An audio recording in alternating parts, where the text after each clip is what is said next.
The following is a special presentation of Tony Kurre Radio. Want the real story behind the sound bites and headlines? Let's find the facts. Remember, it's not a conspiracy theory if it's the truth. You are not paranoid or confused. You just need to know. Welcome in, everybody. A brand new week here on Need to Know. Kip Kiefer with you. And as per, don't get a lot of input from people on what they would like to hear on Need to Know. But the proprietor of this operation, one Tony Kurre, suggested that I go ahead and name myself the Commander-in-Chief, the President of the United States, and a la Donald Trump, as I declare myself right now your exultant ruler, I'm going to do what he pledged to do on the first day of his new administration. Now, remember, I think we talked about it last week. Trump said, on my first day, I'm going to be a dictator, because that was the big thing. This is going to be the end of democracy. Trump's going to be a dictator. He's never going to leave office, blah, blah, blah, blah, blah. He jokingly said, well, on the first day, I'm going to be a dictator because I'm going to immediately sign executive orders that close completely our border and completely reopens our dormant energy producing ability. And that's what he said. Now, Democrats to this day say the president's own words that from day one he's going to be a dictator. I'm going to be a dictator on the first day, jokingly, to from day one I'm going to be a dictator are completely different statements. He did not say from day one I'm going to be a dictator. But guess what? In my administration, I'm not shy about saying that. We'll still have democracy. We'll still have elections. But for my term, my mythical term here, as per the request of Tony Kurre, who said, once you name yourself a president, I want to hear your first day executive orders. That's what we're going to do today. So get ready, everybody. Here we go. Very first executive order I'm going to sign. I've got my pen right here, scrolling out my name. The first executive order is to get back to constitutional guidelines, is to reverse and take away so many of the things that I would, in this order, I would form the most brilliant, informed committee that I could find of business leaders, of entrepreneurs, successful people, humanitarians, people that are involved in all walks of life, and have this great commission come up with guidelines to get back to our constitutional principles. Where we have gotten away from them is the whole premise of the United States of America was to have a limited federal government that basically only was concerning itself with the security of the American people and protection of our shores, etc.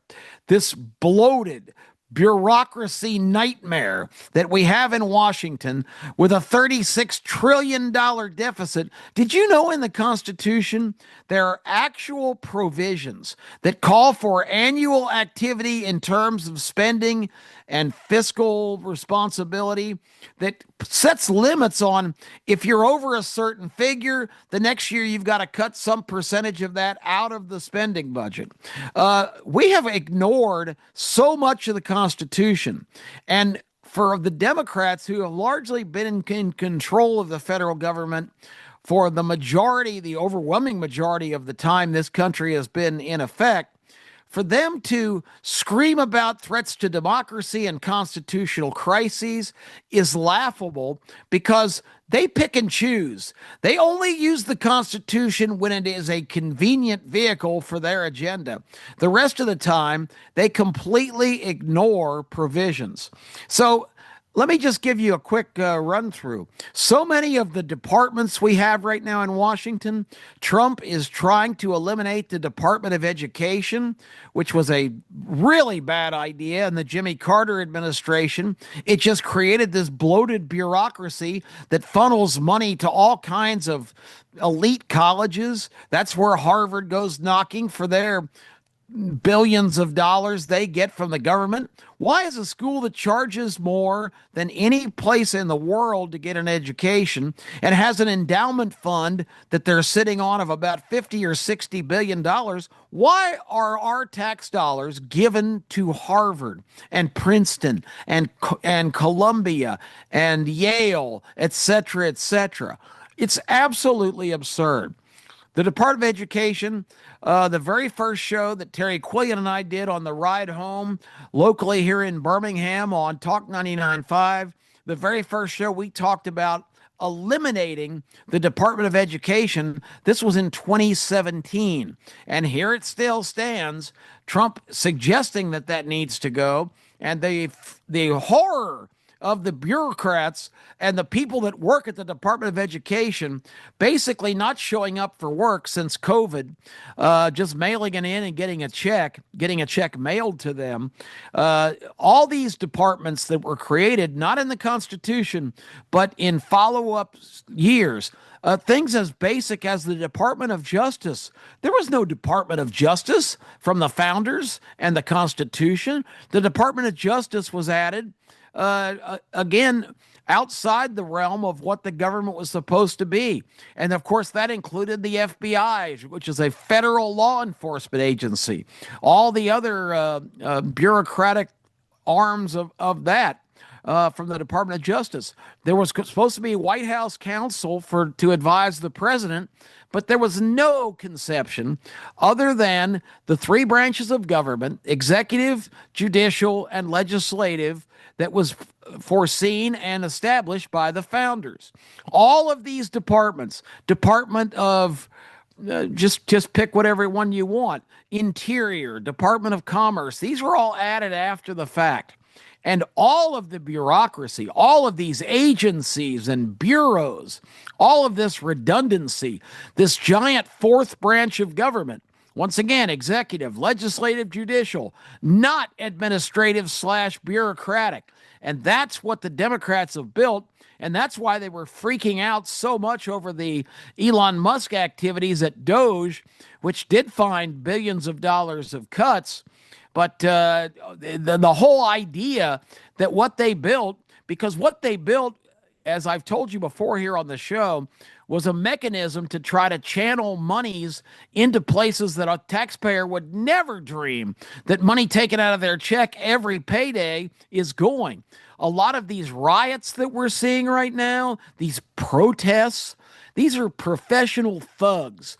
The police chief of Los Angeles himself said these are people wearing the same T-shirts, the same jackets, running around with these printed signs. Trucks are pulling up, issuing gas masks to these people. This is organized. This is not organic.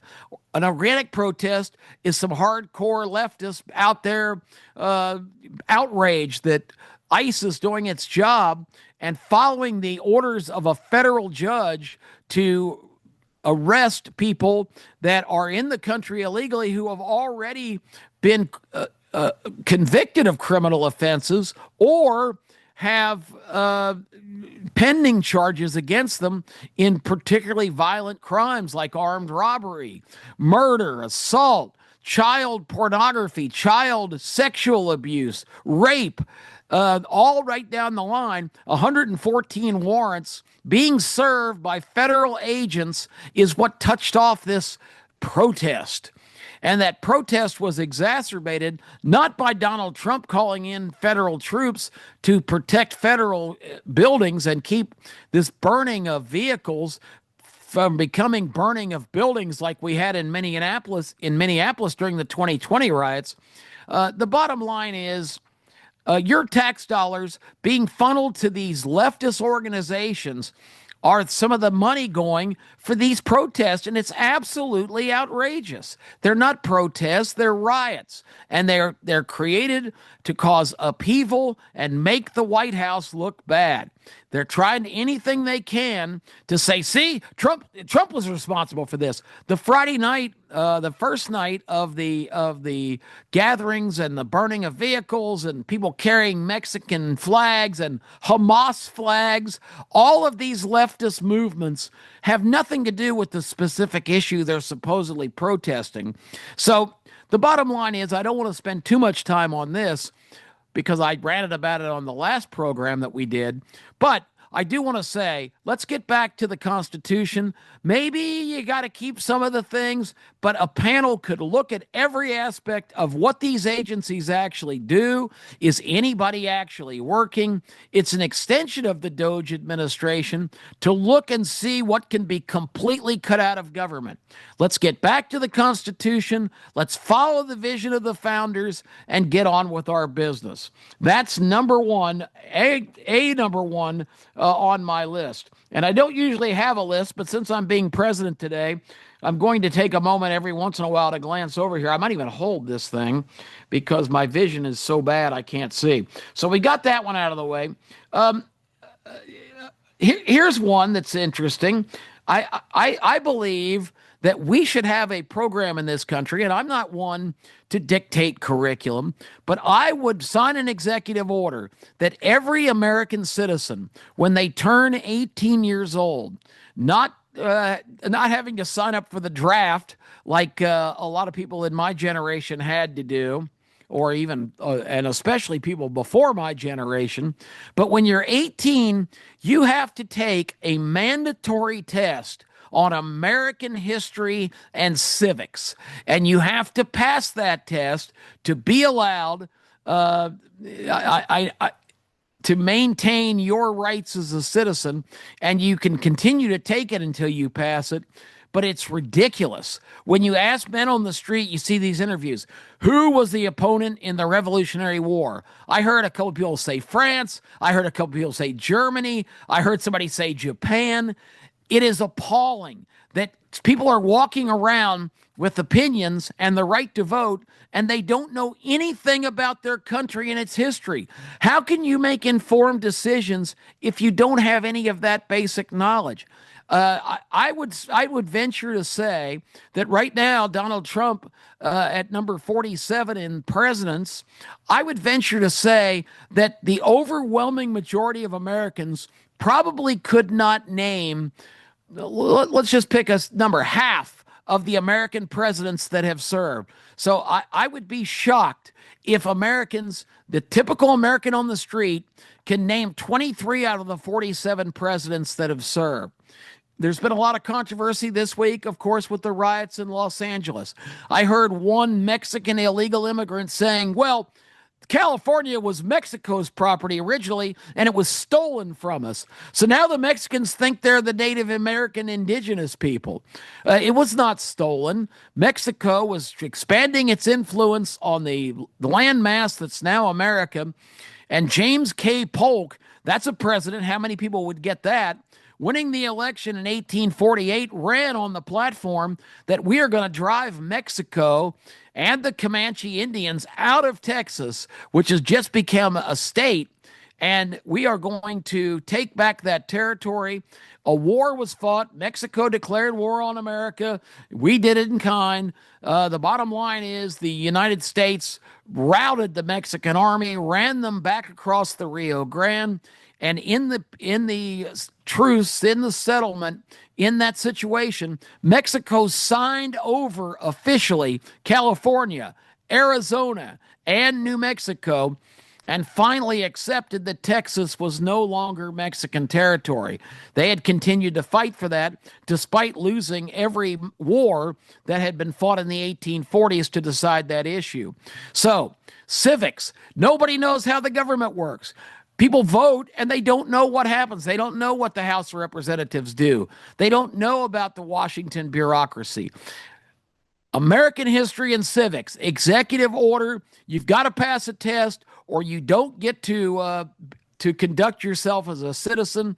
I don't have all of the teeth of that, But for you to, it should be that you can't get a Social Security card until that happens. But I know people get their baby Social Security cards now. So maybe that's not a practical answer.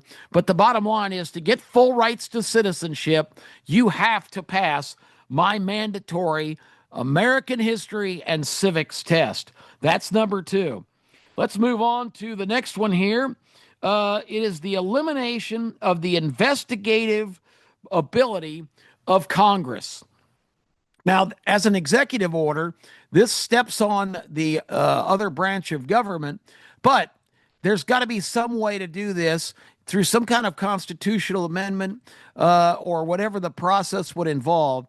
The waste of time in Washington by Congress calling people in to investigate things that whatever party's in power thinks is going to gain them a political advantage. It is the biggest waste of time. It is absolutely designed for a dog and pony show for these senators and representatives to grandstand their views and try and break down the witnesses to side with their version of how things should be.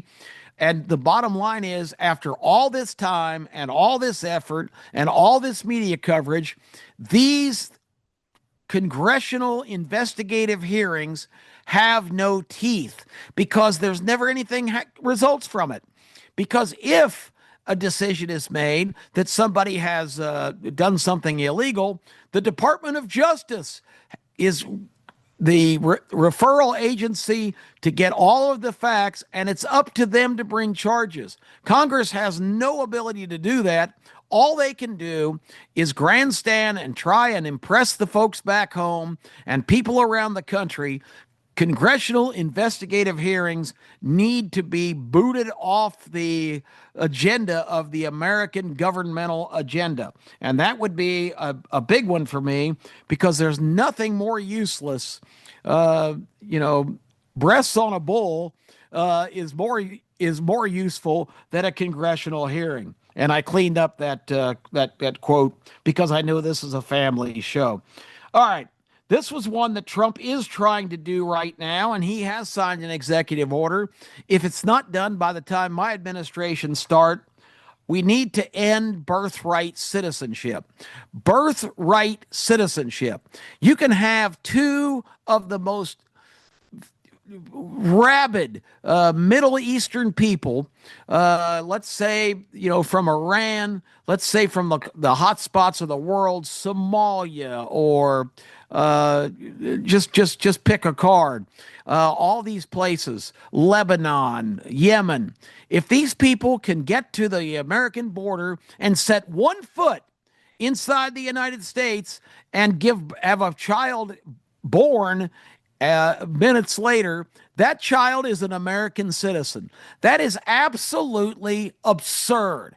It is not the intention of the 14th Amendment, which was a provision to try and make sure that the children of slavery born in this country, who were at that time granted full citizenship, this was going to ensure that their children who were born in bondage to these parents that were granted citizenship, and of course it was just the men at first, but the bottom line is that was the intention of that language. It was not for any straggler to come into the country just long enough to give birth to a child and we declare, oh, he's an American. No, he's not. No, she's not.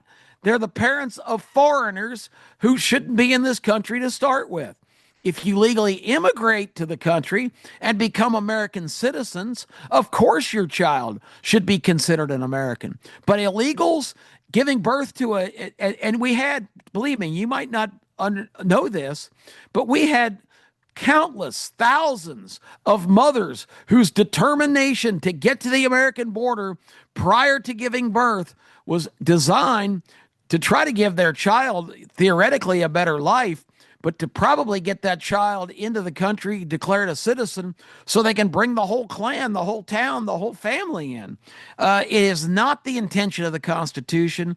I hope Trump is successful, but that is one of mine. If I am successful on my first day of my term, end birthright citizenship.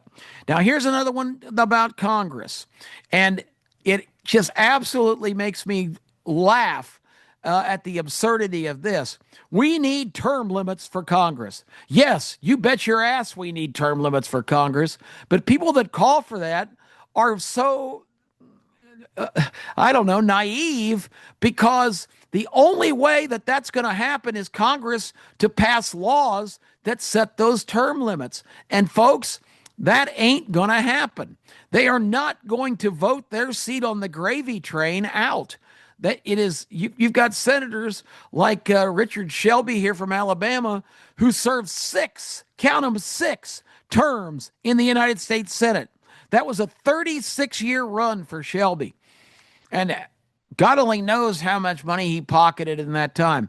It's the greatest gig in the world to be in Congress. To be a senator or a representative, it is the primo job because everybody's giving you checks.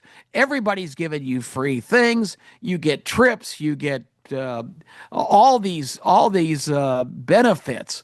It's the greatest job in the world. And these people are never, ever going to pass a law to cost them the opportunity to do this. Now, the Senate is an interesting case study, and I would move to put back the constitutional provisions of electing senators. It was not by the vote of the public. The senators, by the Constitution, were to be selected at the beginning of each term for state legislatures, which typically are 4-year terms. So every 4 years, the state legislature would select the senator for the next term, which theoretically then would be 4 years. That was gotten rid of at the end of the 19th century, and it went to a vote. And it's a problem because all these states continue to send the same people back year after year after year. And the longer you're in Washington, the more corrupt you'll become, because the temptation is too great, the personal riches are too high, and you get these people like John McCain at the end of his career before his death, that became so full of himself and glorified his role as a great leader of the country. These people actually get to the point where they think they deserve this compensation. They're making less than $200,000 a year, and they walk away multimillionaires from their service in Congress, their public service. It's not public service. Ladies and gentlemen, it's self-service, and we need to fix it. We need to get back to the original conception of limited terms for congressmen and senators. It's absolutely ridiculous that you've got people going up there and serving for decades, and they serve themselves. They don't serve you in any way, shape, or form. It may take a constitutional amendment, or it may take on the state level, states to put in laws that limit the terms of their particular representatives. That doesn't violate any kind of federal constitutional provision, because the states were given that right to start with. There's a way to do it, believe me, if some real smart constitutional lawyer puts his nose to the grindstone and comes up with it. On immigration, almost every civilized, successful country in the world has merit-based immigration. I know a guy who retired from a long, distinguished career with one of the big communications companies. He had always dreamed of retiring to Ireland. It was where his family roots were. He actually bought a house in Ireland and tried to move there. But when he arrived, he ran into problems with the immigration people that he had to show what contribution he was going to make to that country in order to be allowed citizenship and to be allowed to occupy the house that he had already bought. And it turned out his application was rejected because this guy is in retirement years. He's not eligible, according to Irish law, to just lock, stock, and barrel move in unless he's bringing something to the table. Try to immigrate to Australia. Unless you come in and say, hey, I've got all these great ideas on how to enhance the Australian economy. I'm going to start this company. I'm going to invest this much money in Australians' infrastructure financially. That's the only way you get granted the opportunity other than a tourist visa. If you want to move to Australia, you've got to show that you're worthy. Why is the United States not in that mode? If somebody wants to come here and can make a case that why they are going to be a valuable citizen and what they're going to do, it doesn't necessarily have to be financially based, but there's got to be some merit consideration in immigration. You just don't let stragglers come in, and you sure as hell don't do what happened in the previous administration. Let 12 to 15 million people who we don't know anything about, don't have any clue who they are or what they're up to, and certainly can be pretty damn sure they are not coming here to make a worthwhile contribution to this country. Now, people will argue that farm workers, and I love what Eva Longoria said. She left for Spain because the tension in this country was just unbearable for her. But did you hear her quote this week?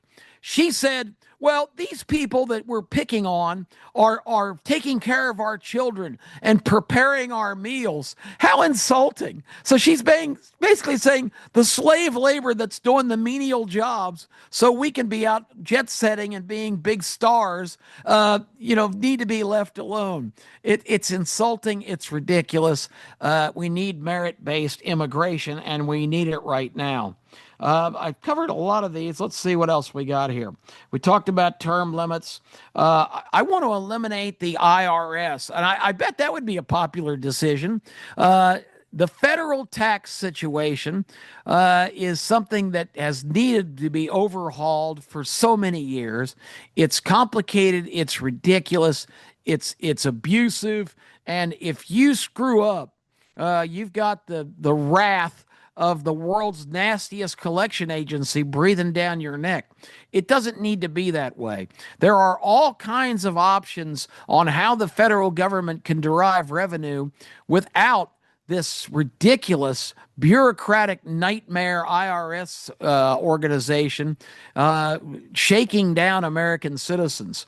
And some of the ideas are a flat tax where basically everybody has to pay a certain amount every year that's determined by a group of authorities, similar to kind of the property tax provision based on things that you have. A consumption tax where every time you buy a product or service, the buyer or seller, predominantly the seller who's making the profit off of it, all the way back to the manufacturer, there's a chain of money on every product, service, house, property, whatever sold that goes to the government. And I like this one, a federal sales tax, which would only tax purchases of all goods and services in the country. Now, remember, you'll say, well, we can't have that. That's ridiculous. Everything costs too much as it is. But if there's no income tax and it's a federal sales tax, that is a way the government can even probably make a lot more money. And it's based on the healthier the economy, the more spending, so the better the government does. It makes a lot more sense than trying to squeeze blood out of a turnip from Americans that are struggling, and the government stepping in and taking so much of their money that could be helping them provide a better life for their family. The things they buy, the more successful they are, the more money would be in circulation. I love the idea of a federal sales tax to replace the mandatory IRS mandated and enforced income tax. So that's a lot of my major ones. This one is important to me too, as we got to start to wind this down. But I want veteran services and benefits dramatically improved. I'm signing the executive order. When people serve our country, particularly people that have given so much and come back, if you're already not contributing to Tunnels for Towers, it's the numeral 2t.org. They're only asking $11 a month out of every American citizen, but they do extraordinary work building housing. To have any veteran sleeping on the street that is homeless and destitute is absolutely abominable. We can't do that. We can't continue to tolerate it. We've got to take care of these people. We've got to enhance agencies. We don't need to be giving money to these leftist organizations who are only concerned with taking care of illegal aliens. We need to take care of our own, and our own are particularly people that have served our nation honorably and come back and deserve the best life we can possibly provide for them as a sign of our gratitude. So dramatic improvement. Again, I want the best and brightest minds, not Congress, who won't do anything except find a way to spend more money needlessly, allocating billions and trillions of dollars that end up in the hands of organizations like the Environmental Protection Agency, who tried to give Stacey Abrams in Georgia, an extreme left-wing politician who had started a fake organization, $2 billion. That's what they're doing with your tax money, folks. Wake up, smell the coffee. Just think of that money as being channeled to our veterans, providing them houses, enhancing agencies like Tunnels to Towers that's doing such amazing work. So that's a major one. Benefits for our veterans. And this one might be a little controversial. I don't want to end this for anybody under 12 years old. Soccer moms are hot, and I don't want to do anything to upset them. God knows I need all the help with women I can get. I don't need to upset any more of them. But the game of soccer is a European product. It is a Central American, Mexican, South American. It's just a sensation all over the world. And people call it the beautiful game. I don't think anything beautiful about it. I think soccer is a gigantic waste of time. My sports platter is completely full with all of our great American sports. I'm not really interested in seeing soccer invade my screen. And here's what I'm really outraged. If there's a specific channel for soccer, or if one network wants to specialize in soccer, I guess I can grin and bear that. But for God's sake, if I'm watching a baseball game or a college football game, I do not want to see who won the game earlier in the day or 12 hours before between Tottenham and Arsenal. I don't know where Tottenham is. I don't know what Arsenal is. I don't care about, Real Madrid and the European Soccer League. They've got about 5 different levels and layers, and people are all excited. We've got the World Cup coming in a couple of years. That's a world event. I guess, I could grin and bear that as well. But I don't want to see soccer results from Mexico and Guatemala and Europe on my sports screen invading my Saturdays and Sundays of watching baseball or football. I'm not a European. I don't think some schmuck over in Tottenham, wherever that is in England, is sitting there watching the big match between his team and Leeds or, wherever. And I doubt at the bottom of the screen, he goes, "Oh, blimey, this is amazing. The Padres have beaten the Dodgers." I don't think we're flashing MLB scores at the bottom of their screen. Now, they're NFL crazy, so they might be getting that. But I don't want to know the European soccer scores, because the big problem, too, with soccer, if it was just one season, it'd be one thing. But it is not. It's year-round, and there's multi-leagues going on, and about half the time on the ticker at the bottom of the screen, it's soccer scores. I've had it up to here. I've put up with it these last couple of decades. Everybody says, "You watch, soccer's going to take over everything." They were telling me that when I was a kid. Soccer has not taken over everything in this country. It's because we have so many illegals and so many young people being brainwashed by this leftist movement that soccer's some fabulous attraction, some great game. It's got to stop. Soccer is not an American game. It's not of interest to the overwhelming majority of American soccer fans, no matter how much some blowhard tries to argue with you that it's such a significant force on the American sports scene. No more soccer. I've already got my bumper sticker design. I was going to run for mayor of Clay, Alabama when I first moved here and bought a house out there, because on our beautiful football field, our team had to not be on that field 2 days a week for practice. We had to go to the outfield of the baseball fields that were dormant in the winter, because the soccer people got to take over the football field 2 days a week. It was an outrage. I was going to run for mayor of Clay with the platform of outlawing soccer, and I had my bumper sticker all prepared, a soccer ball with a giant red slash through it. So that's one of my soapbox issues. You make me president, you got to deal with it. If you love soccer, I'm sorry, it's yesterday's news. And finally, as a tribute to Woody Allen and the movie Bananas, about the dictator that gets power. He's kind of cast after Castro. Remember his first executive order? He says, immediately effective, all citizens must change their underwear every hour.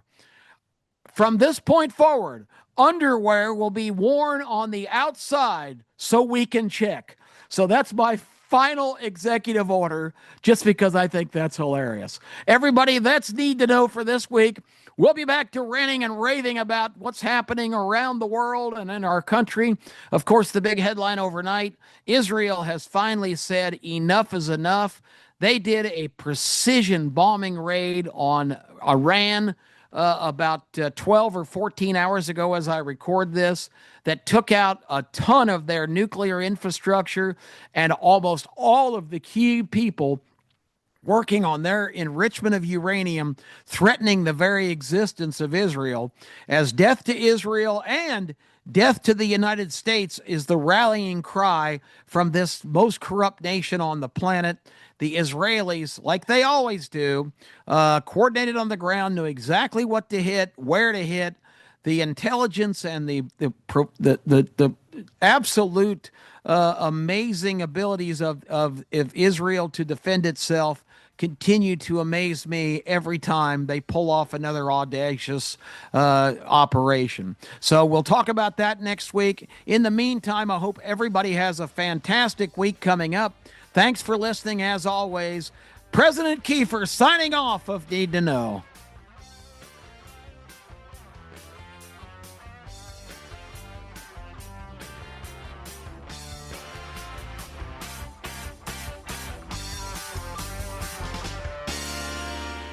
This has been a special presentation of Tony Kurre Radio.